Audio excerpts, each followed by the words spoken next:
Maharashtrian of the year पुरस्कार सोहळ्याला उपस्थित महामहिम राज्यपाल CP राधाकृष्णनजी,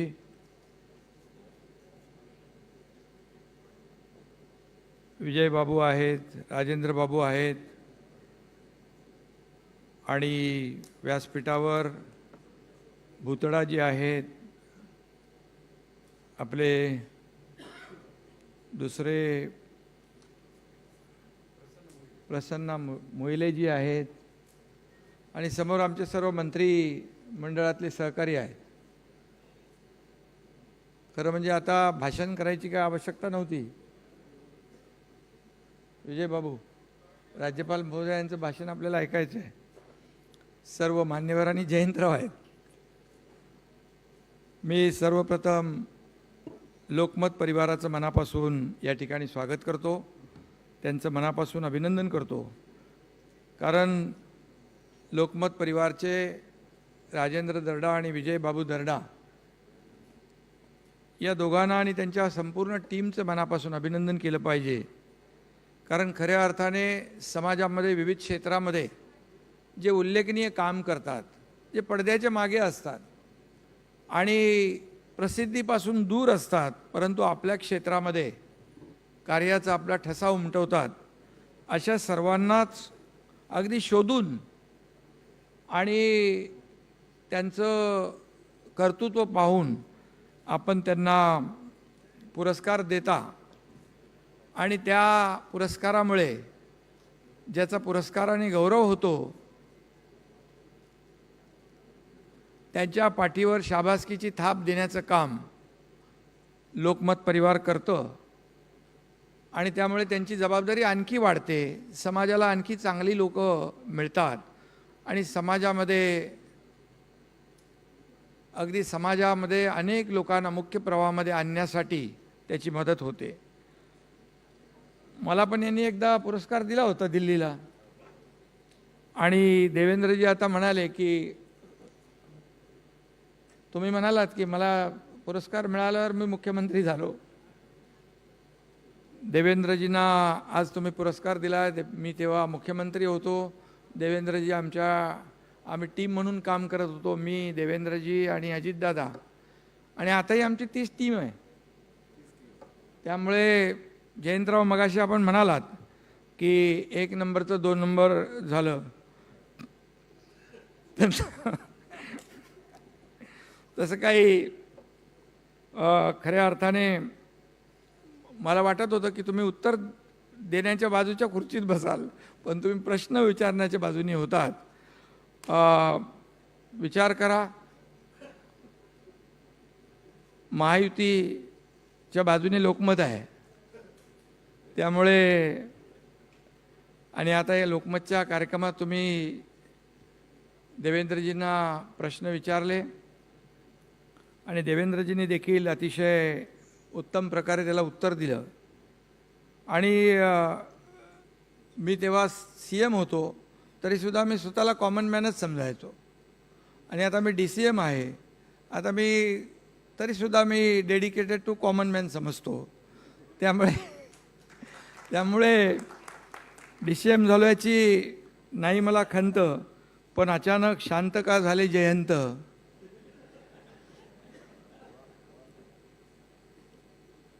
असा प्रश्न मी आता काय प्रश्न करता नाही आहे, पण संधी घेतोय. आणि मगाशी आपण एक प्रश्न देवेंद्रजींना विचारला की आपली एवढी मोठा पक्ष आहे पण तरीसुद्धा दुसरे पक्ष का फोडता. पण ते उत्तर द्यायला तयार होते, पण तुम्ही उत्तर ऐकायला तयार नव्हतात.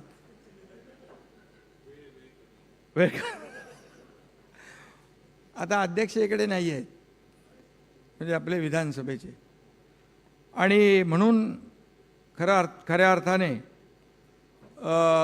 आम्ही जो उठाव केला तेव्हा त्याला तसं कारण होतं. जेव्हा पडले बाळासाहेब यांच्या विचारांवर घाव, तेव्हा आम्हाला करावा लागला उठाव, आणि तो उठाव होता. त्यामुळे काय फोडाफोडी नव्हती. आणि तुम्ही त्यांना म्हणालेत की फडणवीसांनी निधी घातली, तेव्हा पण बऱ्याच लोकांना हुडहुडी भरली आहे. आणि त्यामुळे असे गमतीचा भाग आहे.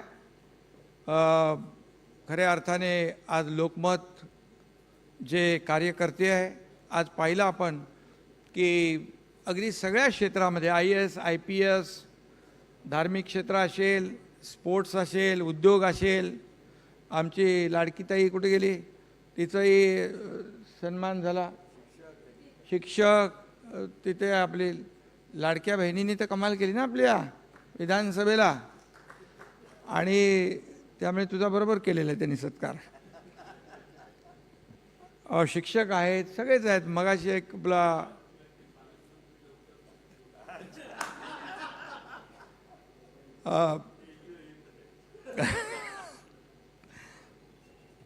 आणि खरं म्हणजे ही 15 वर्ष या पुरस्काराला, म्हणजे 15 वर्षापासून आपण या पुरस्काराचं वितरण करताय. आणि खऱ्या अर्थाने आणि त्यामुळे आज तुम्ही विरोधी पक्ष आणि सत्ताधारी दोघांनाही एकत्र आणण्याचं काम केलं. विजयबाबूचा गेममध्ये गेम असतो. जयंतरावला प्रश्न विचारले म्हणजे आता काय विधानसभेचं अधिवेशन आता सुरळीत आपलं चालू आहे, तसं आणखी सुरळीत होऊन जाईल. तर खऱ्या अर्थाने आपण या पुरस्काराच्या माध्यमातून सगळ्यांना एकत्र आणता, म्हणजे त्याच्यामध्ये अगदी सर्वसमावेशक सगळ्या जाती, धर्म, पंथ, भाषा या सगळ्यांना एका सूत्रामध्ये बांधण्याचं काम आपण करता. आणि महाराष्ट्राने या नावातच सगळं आलेलं आहे. त्यामुळे महाराष्ट्रात जो कोणी चांगलं काम करेल त्याच्या पाठीवर शाबासकीची थाप देण्याचं काम आपण करता. आणि म्हणून राज्याच्या प्रगतीसाठी, विकासासाठी काम करणारा प्रत्येक माणूस हा महाराष्ट्रीयन, आणि त्याला आपण महाराष्ट्रीयन ऑफ द इयर हा पुरस्कार देता. त्यामुळे तुम्हाला मी मनापासून खूप खूप शुभेच्छा देतो. लोकमत सुरू झाल्यापासून, मी मुंबईमध्ये सुरू झाल्यापासून लोकमतचा मी एक वाचक आहे, वाचतो मी नेहमी. प्रत्येक वेळेला शक्य झालं नाही तरीसुद्धा जसं वेळ मिळेल तसं एकदा तरी तुमचं लोकमत चाळतो. माझा कुठं फोटो आहे, कुठल्या पानावर, कुठे बातमी आहे ते बघत असतो. आणि तुम्ही नेहमी न्याय देता. काय चांगलं काम करणाऱ्याला आपण नेहमी प्रसिद्धी देत असता. कधी कधी चिमटेही काढता, कधी कधी टीकाही होते. परंतु जेव्हा मी मुख्यमंत्री आणि आमची टीम होती, देवेंद्रजी, अजितदादा, त्यावेळेस देखील आमच्या सरकारला, कामाला आपण 100 पैकी 100 मार्कही दिलेले आहेत. हे देखील मी या ठिकाणी आवर्जून सांगू इच्छितो, कारण चांगल्याला चांगलं म्हणण्याचं काम आपण केलं. आणि लोकमतसारखं वर्तमानपत्र म्हणजे आमच्यासारख्या लोकप्रतिनिधींचं एक प्रगती पुस्तक किंवा एक प्रोग्रेस कार्ड आहे असं म्हटलं तर वावगं ठरणार नाही. आणि आज खऱ्या अर्थाने शहराबरोबर राज्याच्या कानाकोपऱ्यात खेडोपाडी लोकांच्या हातामध्ये लोकमत दिसतो. ही दर्डा परिवाराची मेहनत आहे. आणि म्हणून फक्त एखादं वृत्तपत्र विकणं एवढाच हा विषय नाही, तर लोकांना खऱ्या अर्थाने वाचक बनवणं हा देखील विषय महत्त्वाचा आहे, आणि तो तुम्ही केलेला आहे. आणि म्हणूनच मी आपल्याला मनापासून धन्यवाद देतो आणि लोकमतचे आभार मानतो. या सर्व ज्यांना पुरस्कार मिळाले त्या सगळ्यांचं मनापासून अभिनंदन करतो. आणि जयंतराव, आपण मगाशी नंबर 1, नंबर 2 म्हणालेत, तर मी जेव्हा 1 नंबर होतो त्या देवेंद्रजी 2 नंबर होते, पण आम्ही कधी नंबर बघितलंच नाही. नंबर वर खाली होत असतात, पण आम्ही कामाला महत्त्व दिलं. आता एवढंच की आतापर्यंत 2 नंबरचा 1 नंबर झाला नव्हता, पण आता देवेंद्रजींच्या रूपाने 2 नंबरचा 1 नंबर झालेला आहे.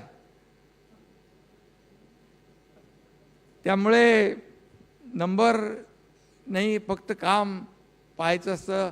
नंबर वर खाली होत असतात, परंतु आमचा अजेंडा एकच आहे, या महाराष्ट्राला विकासाकडे न्यायचं, महाराष्ट्राला पुढे न्यायचं आणि या महाराष्ट्राचा सर्वांगीण विकास करायचा.